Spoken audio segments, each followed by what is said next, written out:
What's up, y'all? It's your girl Sakina, and I'm back for another review. This is my review for the Real Housewives of Atlanta. I was getting ready to say Potomac. This is season 13, episode 3. Bored. Bored.org.com,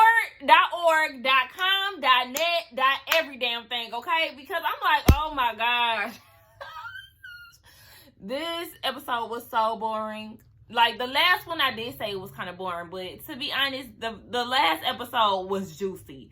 This episode was boring as hell. I was damn near asleep. So it starts off with Drew and Ralph. She said that they tabled the situation that they had that we seen last episode. They just tabled that. So nothing was resolved.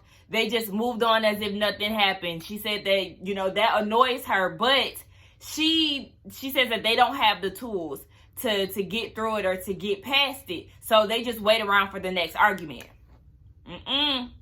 No ma'am. So they're sitting around, not sitting around, but they're with her mom, and they're doing a rehearsal sermon because, you know, I guess her mom is a pastor.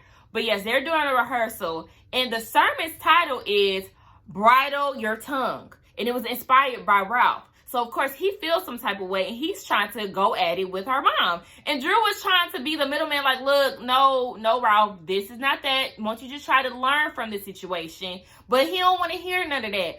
And it's very annoying. The fact that she said in her confessional that he is very argumentative and combative, and that she has to take accountability for that. I said, girl, what? No, you need to hold him accountable for that. Why are you taking up for that?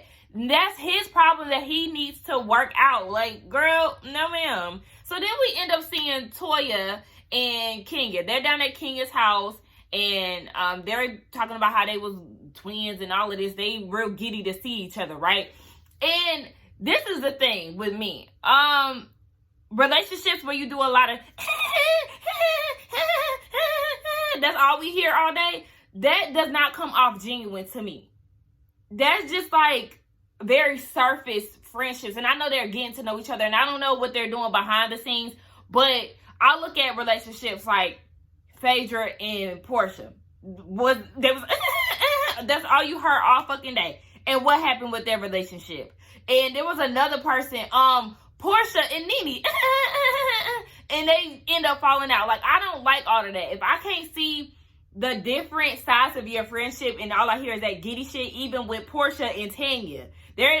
Kenya said in the interview that they don't even talk no more after that stripper scandal. So, like, I don't know. I don't like all that giddy shit. It's fun to have, like, laughs and shit like that with people, but if I can't see the real side of y'all friendship, then it's just gonna be hard for me to grasp, and that's what's going on with Kenya and LaToya. But according to Kenya, she said that the chemistry is there. Kenya, you need to get your butt redone. You can keep acting like that's your real butt, but that thigh to ass ratio is not on point. Like, no, it does not go hand in hand. So I'm gonna need you to get your ass redone, and then we can talk, because I just don't like her butt, and we've seen a lot of it this episode, and it was bothering the shit out of me. They started having this, like, talk about Drew, and I found it very unnecessary. LaToya was saying that she doesn't like wigs, and that's why she referred to it as a cat, and she said that she needs to find a better hairstylist to lay her hair. And I'm just like, baby, I've seen worse wigs, so there's no need for you to go in on her like that. Kenya was talking shit and laughing in her confessional. I'm like, I know you're not laughing because your braids is the ultimate fail. I hated that total confessional look. Like, girl, I see where you're going, but as beautiful as you are, you failed the task, okay? I'm not loving her confessional look. But I'm just like, why y'all doing all of this with Drew? Drew didn't even have all of that energy for y'all. Kenya was being messy, talking about, so how did you feel about, you know, her going against your views on separation? And LaToya said, you know, it didn't bother her. She don't have no problems with Drew. But I'm like, okay, but y'all was still trying to, I know, fun shade, you know, cattiness, but it was just unnecessary to me. And Kenya, you was really being messy, because just because people have different views, that does not mean that you shouldn't like them. And that's what I feel like she was doing. That's where she was going with that. They end up taking pictures or whatever the hell, like I said. Anyway, we see a scene where Cynthia, Candy, and Kenya are working out because they've gained the quarantine 15 plus, okay? Double that. So they're trying to work out and all of that, but they end up talking about Cynthia and the wedding. She said that they are having 250 guests. Kenya is looking like, girl, what? In the middle of a pandemic? Why? And that's how I feel. Why? But, you know, she's hell-bent on marrying Mike on 10-10-20, so she want to work it out. Kenya did feel like you should just do it at Lake Bailey, but no, she wants to have that big wedding. They also suggest don't wait till the last minute to do a prenup, because you see what happened with Candy and Todd. It caused a lot of friction in their marriage. And she said it lasted for a while, like within their marriage. We see this scene with Tanya, Portia, and Lauren. They're all in the car. They're getting ready to go swimming, okay? And they were talking about the relationship with her and Dennis.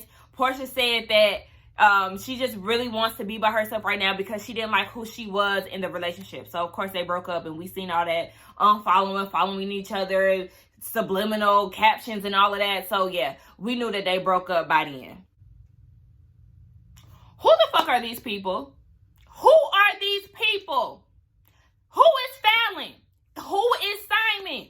The only reason why I know their names is because they said it. I mean, but who the hell are they? Why are they here? Why are we shooting a scene at their house?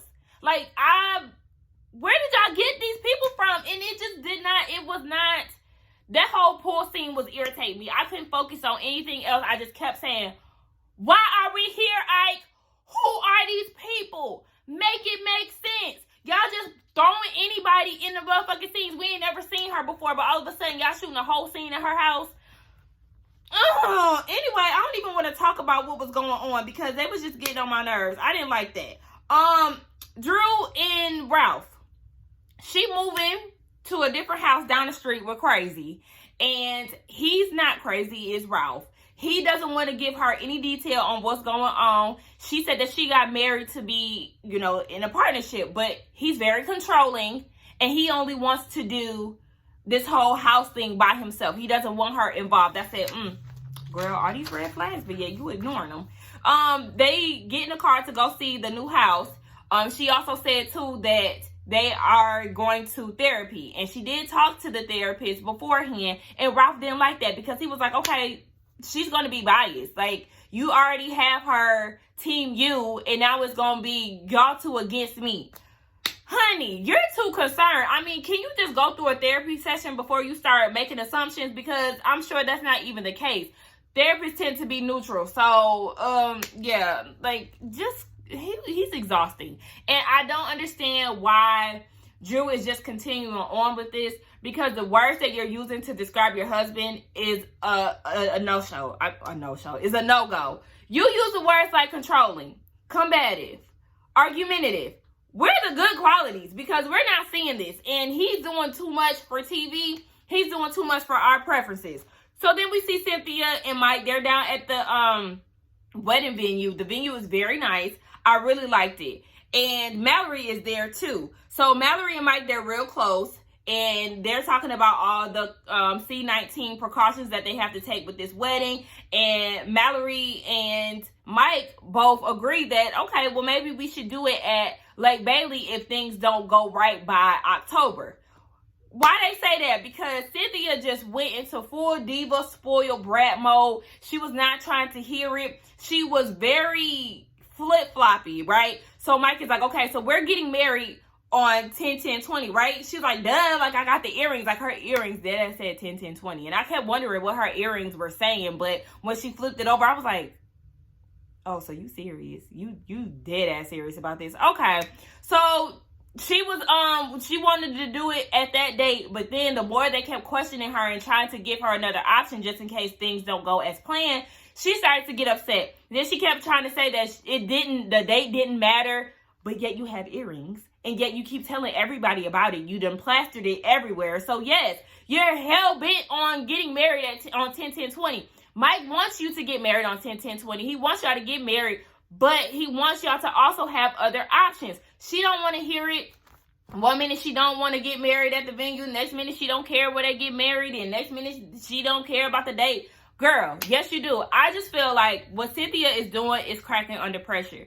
With this whole C-19 thing, it's taking a toll on everybody, right? You finally get into this marriage with this man that you are in love with and want to show off, and we have a pandemic. You got to realize, like, these reality stars, they're used to going out and about, celebrities in general, and just regular people. You know, they're used to going out on the regular, but they can't do that anymore. So it's really starting to fuck with their flow. And I think that's really what's getting to Cynthia. Like, oh my gosh, I found the love of my life, and, you know, it's not what I had with Peter. Now I'm ready to have this big, extravagant, nice wedding that everybody can enjoy, and I can't do that because this pandemic is fucking me up. So I think she was just spiraling out of control. You know, they end up getting into an argument in the car. She wasn't trying to hear Mike, and he got frustrated and cut off the camera. So with that being said, I'm going to go ahead and cut off mine too and wrap this up. That was the end of the episode, y'all, and the review. Like I said, it wasn't giving me much. I was so annoyed and so bothered by those two extra ass strangers that was in the scene with Portia and Tanya. Like, ugh. Bravo, do better. Anyway, y'all let me know what y'all think about this dry ass episode. And don't forget to like, comment, and subscribe to my channel. And I will see y'all in the next one. Bye.